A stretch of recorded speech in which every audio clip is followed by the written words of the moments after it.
Hello there!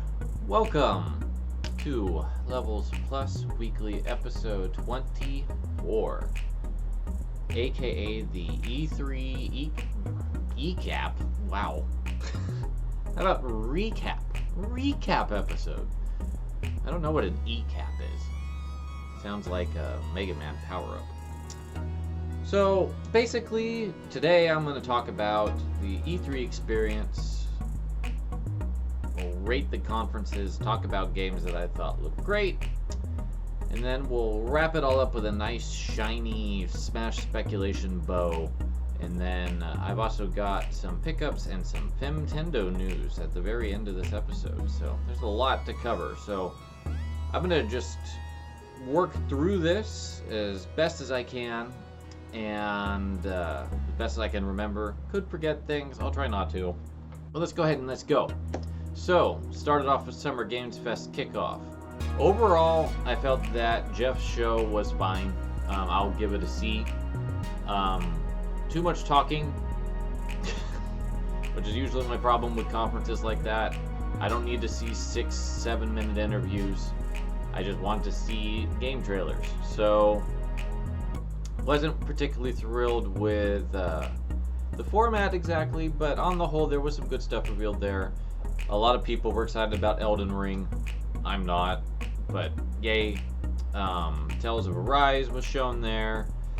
I think that was the only place that really had any big clout. And then Metal Slug Tactics was shown off there, and that's one of my favorite games of the show. So on the whole, it was fine. IGN Expo Live, whatever they called it. I think it was Expo. That was terrible. They had a couple good games on show, but the hosts were really obnoxious, and I actually regret spending the time on it. If you watch my reaction, I probably complained about the hosts during it, even though I edited them out, because they were not for me. So I'm giving that a D-, and just was not impressed with that. Guerrilla Collective, on the other hand, on Saturday, that was great. There was a lot of really cool stuff in there, and it led into the Wholesome Direct, which was also really good. So I'm going to give Guerrilla Collective a B+, and the Wholesome Direct a B, because both of those were great. I enjoyed watching both of those. Xbox and Bethesda, I think they were a C+. They didn't show anything that made me want to buy an Xbox, and they didn't show Perfect Dark, which is the game that I really want to see. But I did get hyped about a couple things, so it was pretty good, and I was able to skip the talky parts or the stuff I didn't care to see, so that may have upped its rating a little bit. Square Enix really dropped the ball, in my opinion. Guardians of the Galaxy looks like it's a good Marvel game, but I didn't want to see 25 minutes of it. The Final Fantasy Pixel remasters not coming to consoles is such a boneheaded decision that I can't even comprehend it. Spending another 5 minutes on the Avengers was unnecessary to me.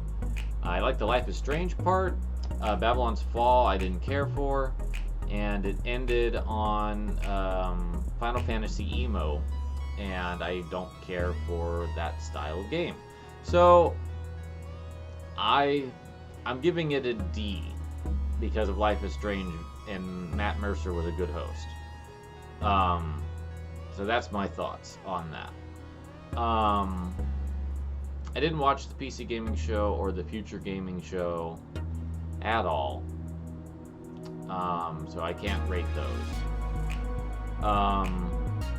Limited Runs Conference, I'm going to give them a B-.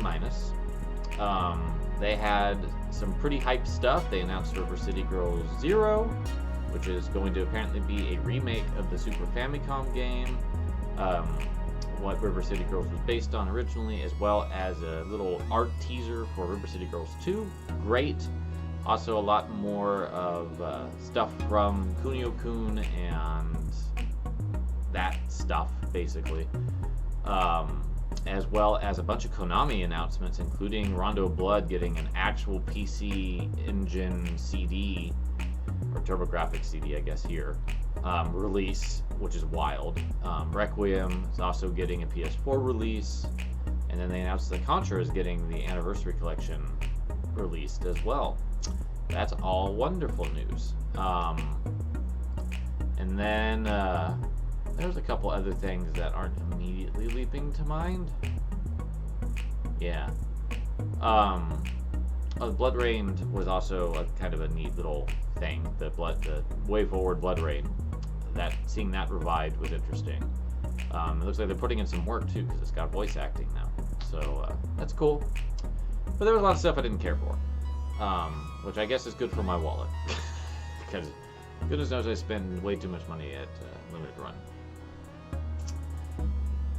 Outside of that, we had Capcom do their thing, and honestly, I'm gonna give that a D- as well, because there was nothing new there beyond Resident Evil Village getting DLC and seeing a bit more of Great Ace Attorney, which I didn't watch because I don't want spoilers, and I guess seeing a little bit more of what Monster Hunter Rise is bringing in the next month. But I am so tired of seeing Stories 2 Wings of Ruin story trailers, and that's basically what they showed again. At least Nintendo, when they showed Stories 2, they showed gameplay, and that's what I want to see. So then they ended on an esports thing, which they didn't show anything new on their fighting games, which is their esports, so it just seemed like a waste of time.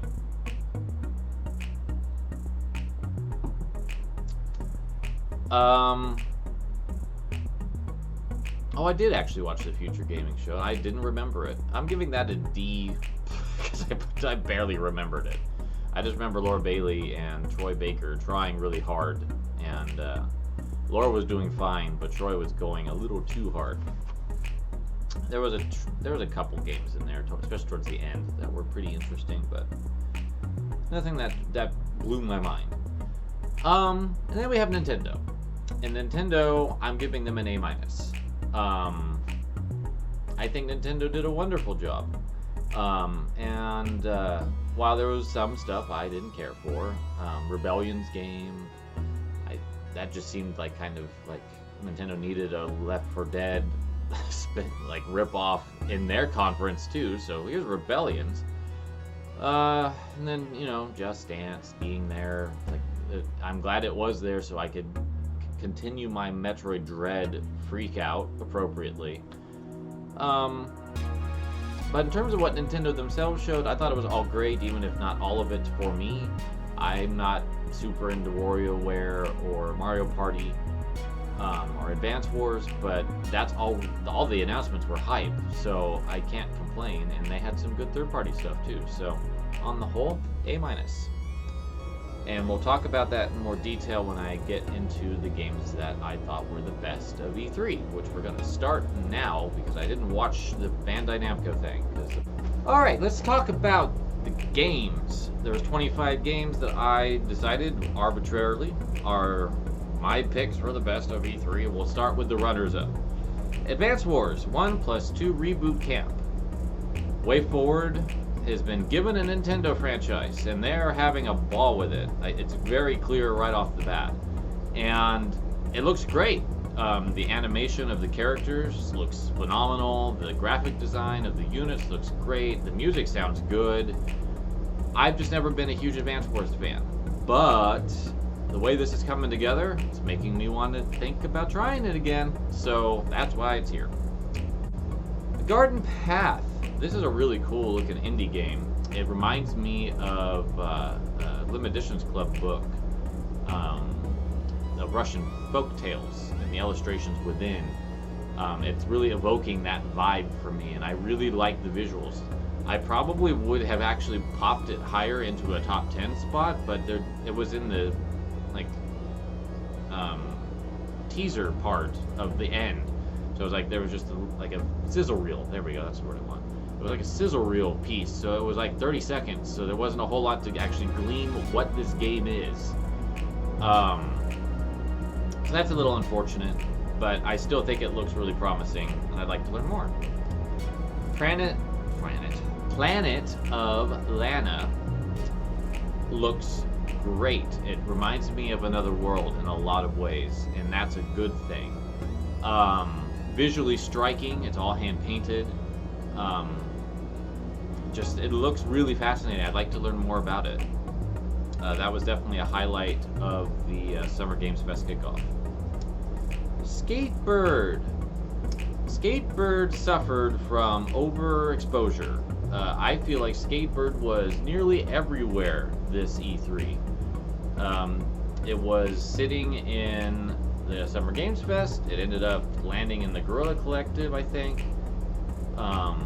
Or the Wholesome Direct, one or the other. And then it was at the limited run thing. I was just like, dude, I'm so excited for Skatebird. You could tell if you watched the Summer Games Fest. It's like, Skatebird, I like this premise so much. And then by the time I got to the limited run thing, I was like, Skatebird. Because I just had seen it too much. It's kind of the same deal with Monster Hunter Stories too, as I said earlier. It's like, just, you don't need to spread it all over the place. Just keep it consolidated, because people will get tired of seeing the same thing over again. That was a reason why, like, 2 Point Campus, I swear that was everywhere. And it's like, dude, I'm excited for you, Sega, but don't just control yourself about your game. But Skatebird still looks charming. It looks like that's going to be the way. If I want to get a skateboarding game, that's where I'm going to go, because I'm not supporting Activision, or I don't really want to support EA either. So that's probably where I will put my money if I really want a skateboarding game. Unpacking. Unpacking looks fascinating. It's a game where you go through a individual character's life as they move, and you see what they take with them from each move, and you unpack it and put it where it belongs. And I think probably depending on how you unpack it and put it somewhere, that will have significance later on, so it could have some variability. Waypoint did demo this, but I didn't really want to see how it worked. I want to kind of experience that myself. So, really cool concept. I really like that idea. Moonshell Island is a gorgeous looking Zelda 2D-like with a wonderful color palette. I think the color palette is striking. But it was, again, in the Wholesome Games sizzle reel, so there wasn't a whole lot on it, which is unfortunate. But it looked awesome. I want to learn more about it. Black Skylands is like Skies of Arcadia meets Smash TV.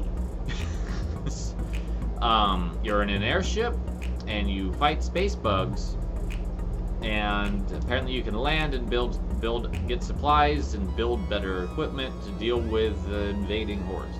Really cool concept. Almost a bit too violent though, but I think that's the Smash TV piece.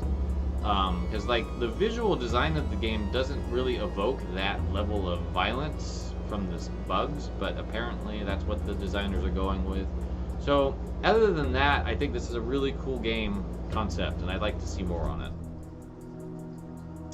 Batora Lost Haven.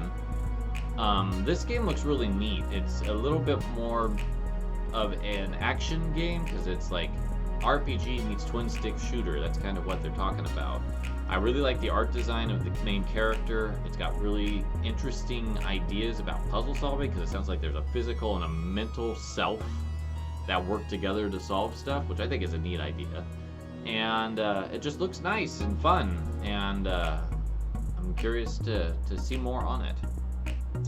Akatori is a 2D action game with really fluid combat, and I was actually like getting really excited watching it. So I'd like to learn more about that. Hope it comes to Switch. Demon Turf is probably most improved game of E3, honestly. I remember seeing that as an indie world and not really coming away very impressed. It didn't look very well executed, but they put in some time and some work on this, and now I'm like, ooh, this looks really cool. Even with the Mario Sunshine piece, if you watch my reaction in the Guerrilla Collective, I'm like, oh, and there's a Mario Sunshine level, but you have so much more mobility options in this game, from what I can see, that it shouldn't even be an issue. So, kind of interested in this, oddly enough. It's always cool seeing a game that looked a little rough at first become something more. Aria of Spirits is another Zelda 2D-like game that had really nice sprite work and looked really cool. Was pretty impressed by it, so I want to see more. Sable was really close to breaking the top 10. Aesthetically, this game is off the charts. It's got an incredible visual style. The music sounds great. Sounds like they're working with Japanese Breakfast, which is a really cool indie band I just discovered thanks to Summer Games Fest. So thanks, Jeff. Would like to know a little bit more how, like, what your point is, because it just looks like you're wandering around in these really well-colored desert environments, but I don't really know what your character's doing. So depending on how that plays out, I'm interested. Behind the Frame. This is a cool game. This is another one that was a contender for the top 10.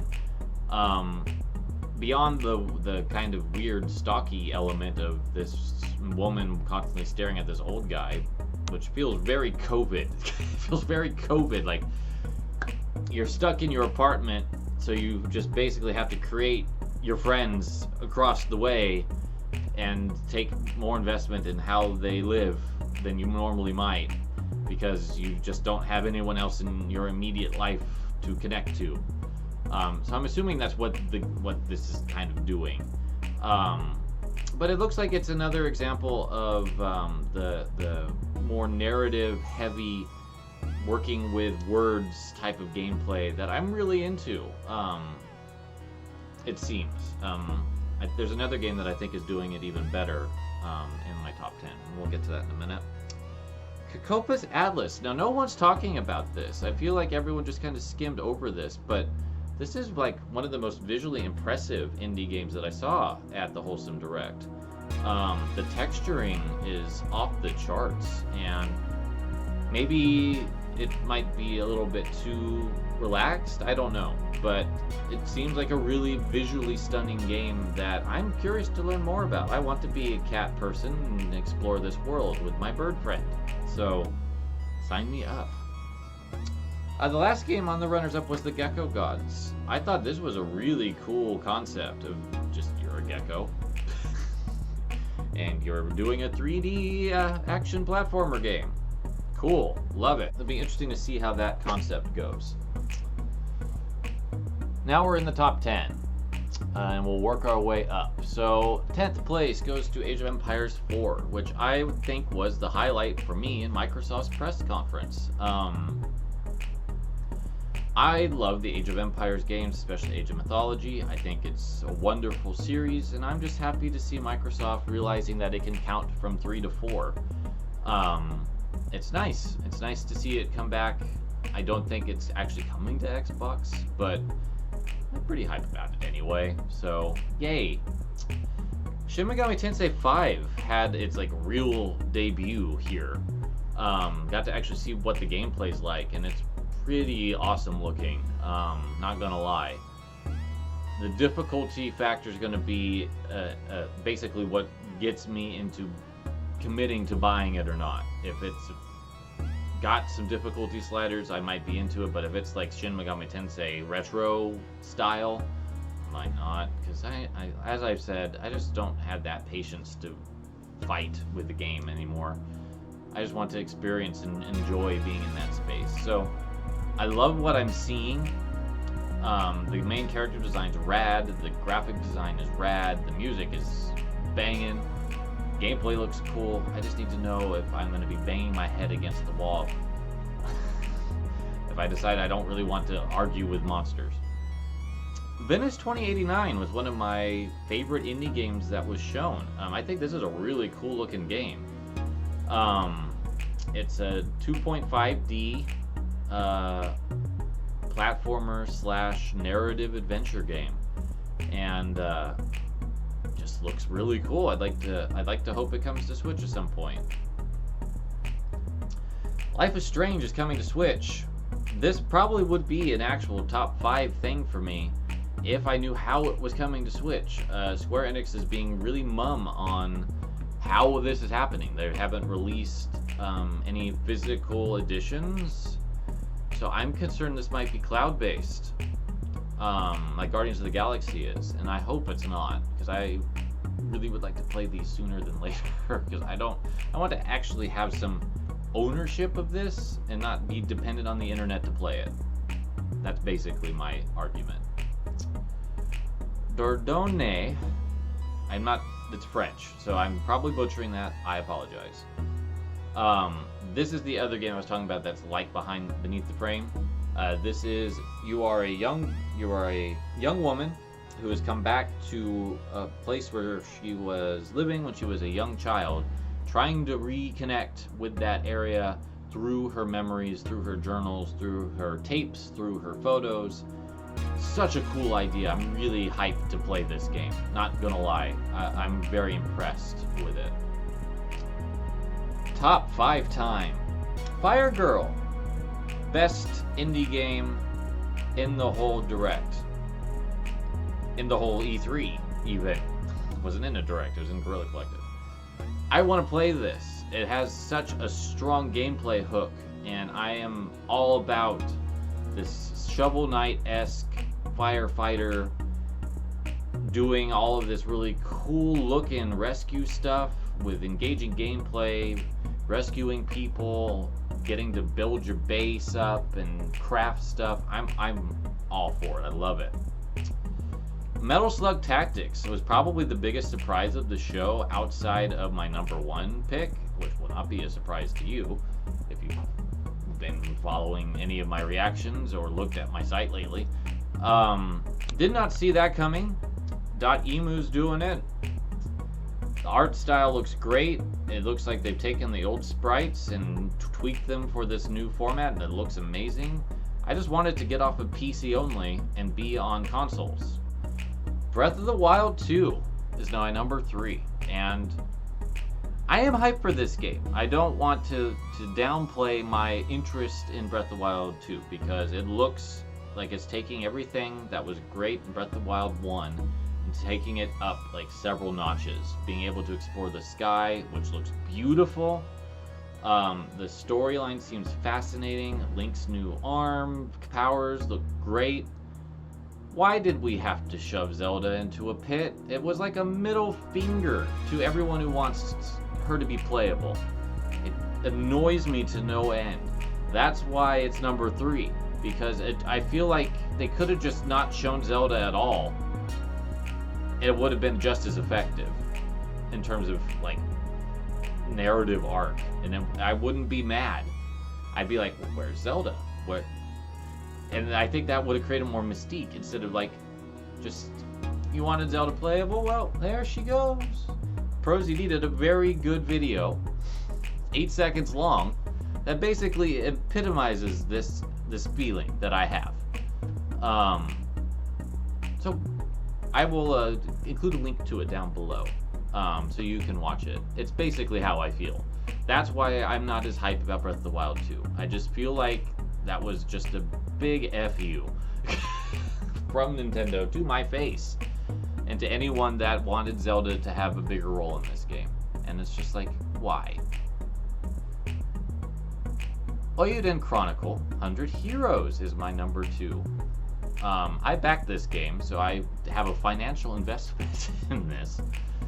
But it looks amazing. The Rabbit and Bear are doing incredible work. It looks like a Suikoden game on HD consoles, and I'm just over the moon.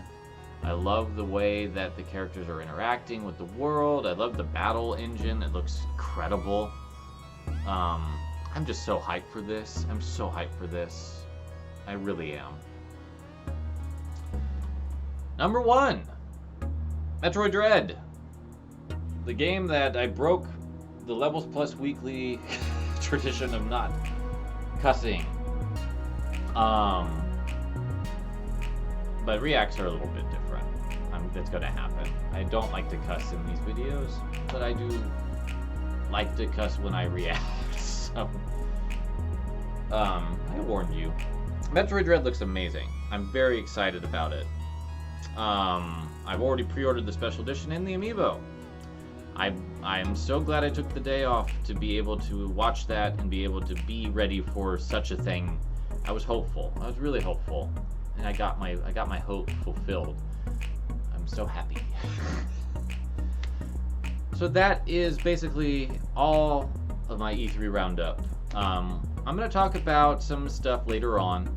I don't want to spend all day talking about the Direct, breaking it down and all that. You can watch the top 10 trailers on Levels Plus. Here's the link for that. But we're going to switch gears. We're going to cat intermission, and then we're going to talk about Kazuya being in Smash and what that might mean for the direction of Smash moving forward.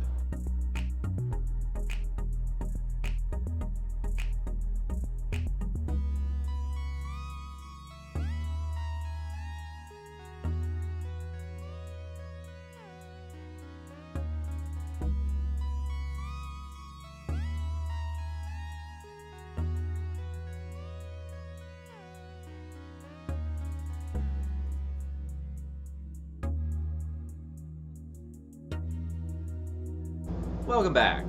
It's time to smash. Kazuya from Tekken is the 5th DLC character. Can't say that I saw Tekken coming, but I did see Bandai Namco coming. I did predict that that would happen. That there would be another Bandai Namco character added into this game, because it just seems so odd to just leave it at Pac-Man. So I think Kazuya looks great in Smash. I think that I'm going to enjoy learning how to play him in Smash, in contrast to Tekken, and where I don't like playing Tekken. It's going to be interesting to see how he plays. It also gives us another anti-hero villainous character and a person of color. Love it. So, we have one fighter left. Come, bud. Come on in my lap. See this guy? This guy wants to participate in the Smash Talk. Maybe for a minute.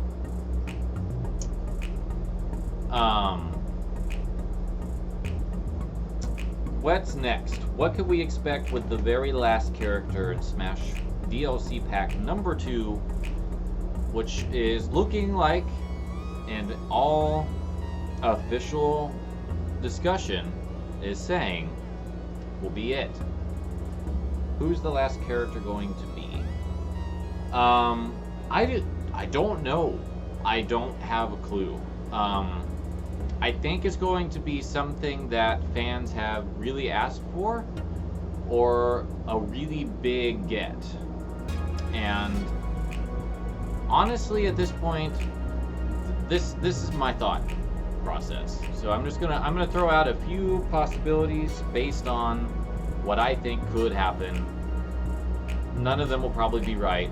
I think that we are officially in the unknown territory. All of my prior speculation has not gotten me anywhere, but it's still fun. So I'm thinking that we could get like Master Chief. I think that that is a possibility. Halo Infinite's timing is really good to line up with a Smash reveal. Microsoft and Nintendo are really chummy. There's already 2 Microsoft characters in the game. It would get Microsoft up to 3, so it would match up with Sega and Capcom and Konami and Square Enix. And he's probably got enough options to make him stand out somehow. I don't know Halo super well, so I'm not going to get into that beyond merely throwing it out there. If a new third party is invited, it's probably Koei Tecmo. Probably. Their relationship with Nintendo is really strong. They helped co-develop Fire Emblem Three Houses. They've done the Warriors games, which there's 3 of now. They worked with Nintendo on Fatal Frame and relicensing that to get it out on all systems this generation, instead of just the Wii U. They've done some other stuff too, I just can't remember. Get an extra cat hair in my commentary. But is Ryu Hayabusa, who would probably be who they would pick, because honestly, that's their high-profile character, unless they went with like Lubu from Dynasty Warriors. Is that going to be strong enough? Is that going to be the caliber that this final pick would be? I don't know. He's a decent shot, I'm going to say, but I can't guarantee that he's going to be in there. If I were to pick a fourth character from those 4 third parties, I would be like Chun-Li or Monster Hunter for Capcom, Lara Croft, or I don't know, a Saga character at the rate Saga games have been re-released for Square. Sonic, Buddy, Tails, or Dr. Eggman seems the most likely thing from Sega, or like a Yakuza character.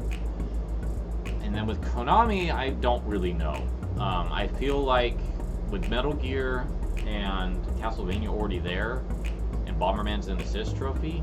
Sorry, I've got cat hair on my face, it's making me itchy. That like we could get like, I don't know, a Contra character, Silent Hill character. Just doesn't seem like that's going to happen though. Those are all possible. On Nintendo's side of things, we've got Breath of the Wild 2, we got Splatoon 3. Both of those I feel are so far out there that we don't really know anything new. We know that there's an apparent Ganondorf husk in Breath of the Wild 2, and Link's got a new arm. We don't need another Link. That would probably be the most disappointing thing Nintendo could do, is Breath of the Wild 2 Link. So let's hope they don't do that. Splatoon 3, we don't really know anything about the new characters that are going to be joining in. They could do an Octoling. Don't know. Find out. So it could be more Splatoon 2 based, which I'd be down with, because there's a lot of really good Splatoon 2 music that happened with Octo Expansion, and the subsequent downloads that aren't in Smash. And Splatoon's a big enough franchise, it deserves having another stage, honestly, in my opinion.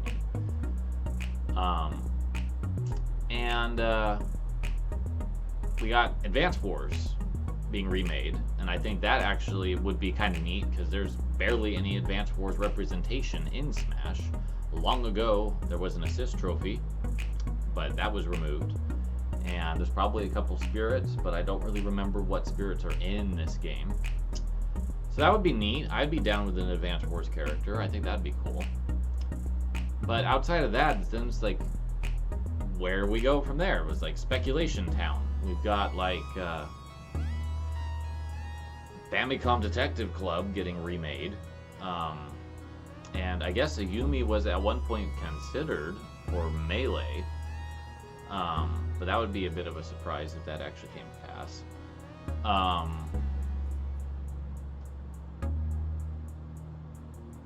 Yeah, I can't think of anyone else, like in terms of like current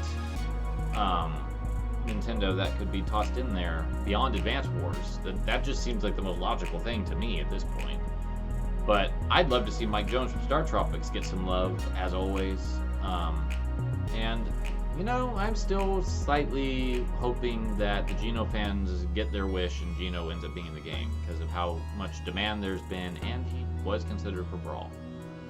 But that's my Smash speculation, is maybe Advance Wars. That's what I'm leaning towards. But I'm going to be happy with whatever. Pass 2 has been definitely more hit or miss than Pass 1. I feel Pass 1 was really strong, especially for me. But Pass 2, like, I haven't had a game that actually resonates with me. I like some of the characters, but ultimately it's been fine though, because it's not just tailored to Wildcat JF's fancy. And it's all good. So we'll see what happens. Kazuya will be shown off on the 28th. I get to watch that, so that'll be exciting. Maybe we're not going to get any hints as to what the last character is going to be. Nintendo's already said so, but maybe we'll find out some amiibo news. Maybe they'll say something about the future of the passes and just really like lock that down. We'll find out. So let's end this on a opening video, a pickups video bit after this cat intermission, and talk about Femtendo.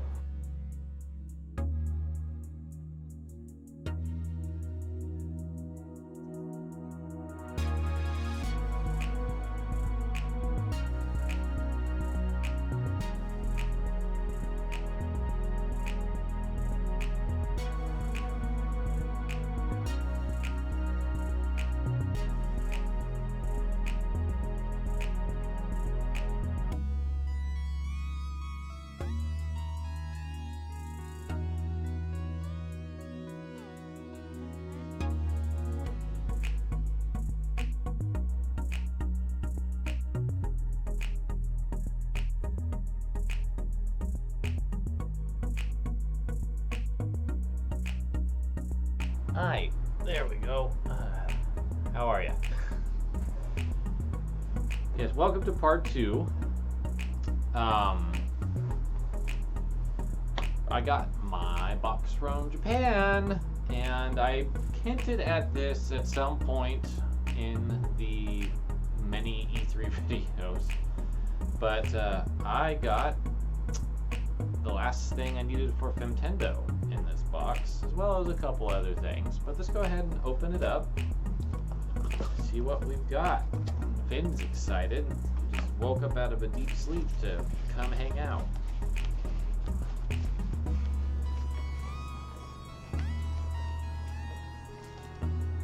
Alright, I think that's everything.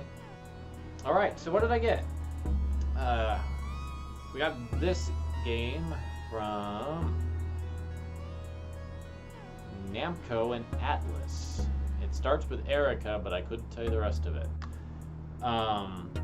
Unfortunately, this game has earned a reputation more for its hidden developer message, where a disgruntled Atlas employee just went off on all of the people involved with that particular game's development. And that has become quite the story. It's one of the earliest rants inside of a video game.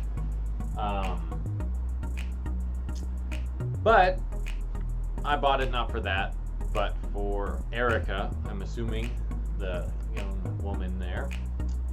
Next up is Glory of Heracles 2.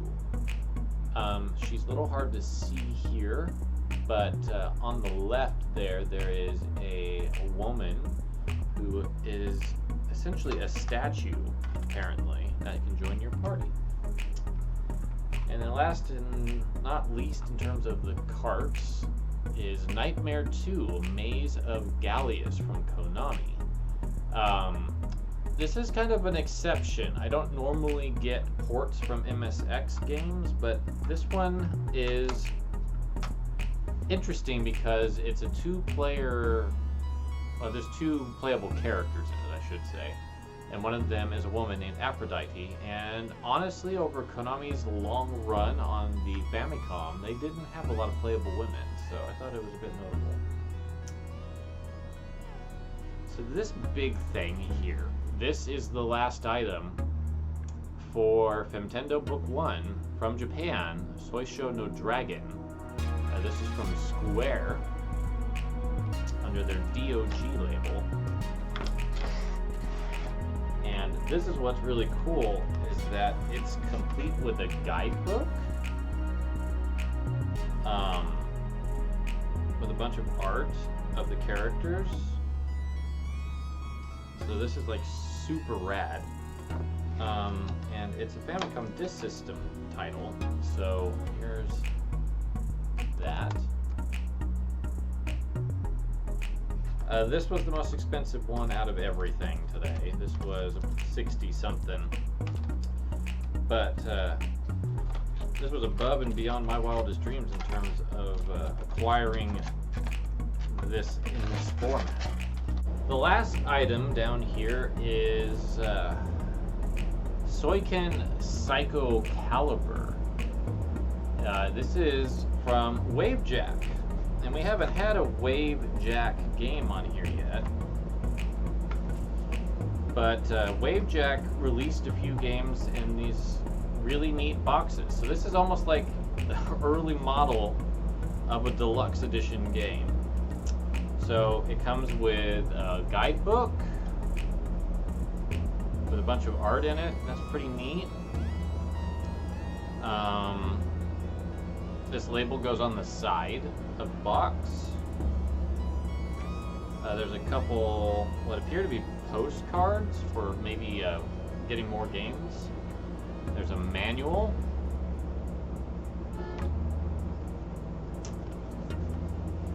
There's the game. Here's a cassette tape that's really shoved in there, presumably of the soundtrack. So this is wild to have all of this in here. Wavejack did a few games like this, but I think this is going to be one of the only ones that I need for Femtendo. Because Soiken Psycho Caliber, to my knowledge as of right now, is the first game that lets you design your own protagonist in terms of being a male or female. We have reached the end of the episode, but there's still one more bit of exciting news. Before you sits everything that is for Femtendo Book 1. I've made an executive decision, and I think it's the right call to make, to feature the games in their country of origin. And for Book 1, save one game, Super Mario Bros. 2, which I'm only including in this book because of Peach. Everything originated in Japan, and I have everything from Japan. So we are done. Yay. So that means I get to start working on Book 1 in all seriousness, because there's nothing left to buy. It's all done. It's very exciting. Now, of course, I made this executive decision a little late, so there's a couple Famicom carts that I don't actually need now, like Elrond and Super Mario USA. So I'm going to keep Super Mario USA because I think it's neat, but I don't really care for just keeping the Japanese version of Wizards and Warriors if I'm going to change my formatting to the country of origin. So I'm just going to add that to my pile for gamers in control. But this is it. This is everything. It's really cool to just sit here and look at this shelf and go, wow. Like, this project is going to now be able to step into that book piece, and it's really exciting. So that will be the next thing I work on, because Evolve is almost done. I need to do one more pass on the text and just make sure that I didn't miss any of the images being too big. But my art book's going to be up on Amazon likely by the next episode. So I think what we're going to do for episode 25 of Level Plus Weekly is we're going to go through the NES and Famicom collection. And this is only a part of it. You can't see the 80 or so extra carts and discs that are hanging out in my cabinet over there right now, but you're going to in 1 week. And we'll also talk about Evolve. I think it would be nice to talk a little bit about that book during this video. So that will be what to anticipate for Big 25. Thank you so much for watching. I hope you enjoyed the E3 thoughts and this little bit of Smash speculation, and of course, pickups. Those are always fun. We will see you in a week's time. Take care.